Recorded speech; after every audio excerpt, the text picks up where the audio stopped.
બાળકનું નામ રાખવા માટે 27 લાખ રૂપિયા લેવાના. જી હા, આ બિઝનેસ કરે છે અમેરિકાની એક મહિલા અને કરોડો કમાય છે.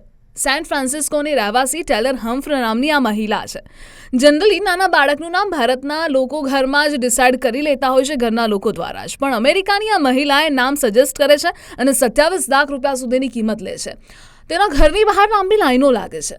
ન્યૂયોર્ક પોસ્ટના એક અહેવાલ મુજબ ટેલરે આ કામ 2018માં શરૂ કર્યું. સ્લોલી એન્ડ ગ્રેજ્યુઅલી એ વધતું ગયું. પહેલાં $100 એટલે કે લગભગ 8,000માં નામ સજેશન આપતા હતા. ધીમે ધીમે તેણે આ નાનું કામ એક મોટો બિઝનેસ બની ગયો.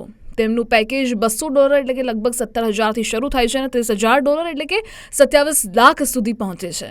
તે કિંમત પ્રમાણે નામો કહે છે. ઇફ કોઈ નાનું પેકેજ લે છે તો ટેલર ઈમેલ દ્વારા થોડા નામો સજેસ્ટ કરી દે છે. પણ જો કોઈ મોટું પેકેજ લે છે તો તેમના માટે ટેલર રિસર્ચ પણ કરે છે. અત્યાર સુધીમાં 500થી વધારે બાળકોના નામ તેને રાખ્યા છે. સોશિયલ મીડિયા પર તેના સારા એવા ફોલોવર્સ છે, ફેન બેઝ છે, લોકો તેને અપ્રોચ કરે છે. જો કે તે કહે છે કે નામ ફક્ત કહેવા માટે નથી હોતું, તે બાળકની ઓળખ બની જાય છે. આ મહિલા તો ગજબ બિઝનેસ કરે છે. પણ તમને શું લાગે છે, બાળકના નામ ઘરના લોકોએ જ રાખવા જોઈએ કે 27 લાખ રૂપિયા આપવાના? કમેન્ટ સેક્શનમાં જણાવો.